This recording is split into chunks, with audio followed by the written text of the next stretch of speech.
მეორე დღეა საქართველოში ინტენსიურად თოვს დედაქალაქში დიდთოვლობით გამოწვეული შეფერხებების თავიდან ასაცილებლად სამუშაოები ინტენსიურად გრძელდება. ცენტრალური ქუჩები ყველგან გაწმენდილია.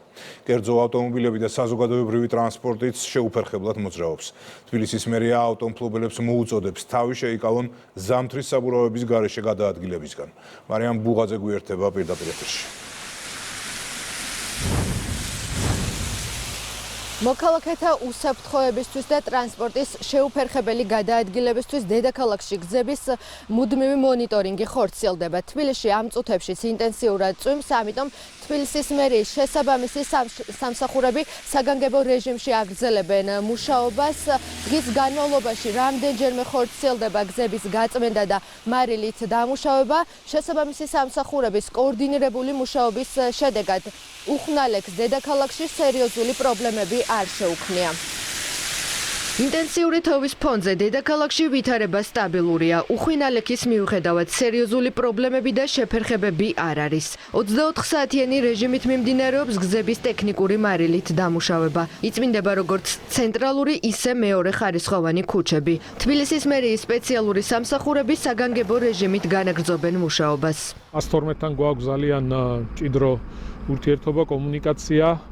ნებისმიერ ზარზე ხდება მყისიერი რეაგირება ჩვენი მხრიდან, ვაგრძელებთ მორიგეობას და ყველაფერს გავაკეთებთ იმისთვის, რომ გზები იყოს გაწმენდილი და იყოს მოწესრიგებული. ჩვენი თხოვნა არის, რომ ზამთრის საბურავების გარეშე თავი შევიკავოთ გადაადგილებისგან. მთელი დღის განმავლობაში ჩვეული რეჟიმით მუშაობს საზოგადოებრივი ტრანსპორტი. თბილისის მერიის შესაბამისი სამსახურების მუშაობის შედეგად ქალაქის მასშტაბით ავტოტრანსპორტის მოძრაობა არ შეზღუდულა.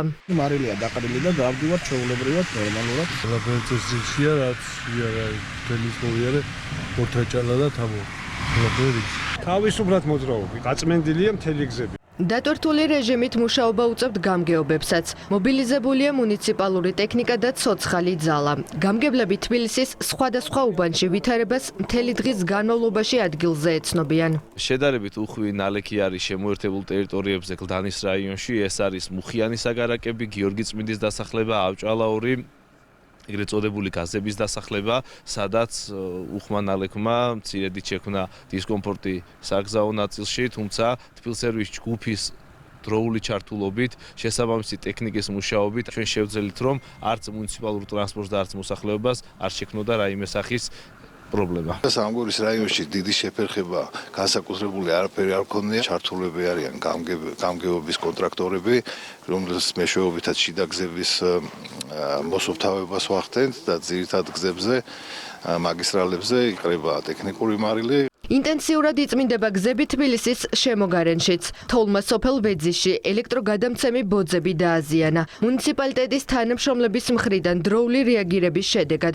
ამ დროისთვის მოქალაქეებს ელექტროენერგიის მიწოდება სრულად აქვთ აღდგენილი. გამოწვევები გქონდა და გვაქვს შემოერთებულ ტერიტორიებზე, სოფელ დიღომში, სოფელ ვეძიში, დიდგორი, თელოვანი, სადაც ინტენსიურად მუშაობთ. ტექნიკური მარილი და ის კაბელები, რომლებიც იყო დაზიანებული, აღდგენილია ამ წუთისთვის. უხნალექს დედაქალაქში ხვალაც ელოდებიან, შესაბამისად გაგრძელდება მუდმივი მონიტორინგი. მოქალაქეთა უსაფრთხოების მიზნით ამოქმედებულია თბილსერვის ჯგუფისა და თბილისის მერიის ცხელი ხაზიც.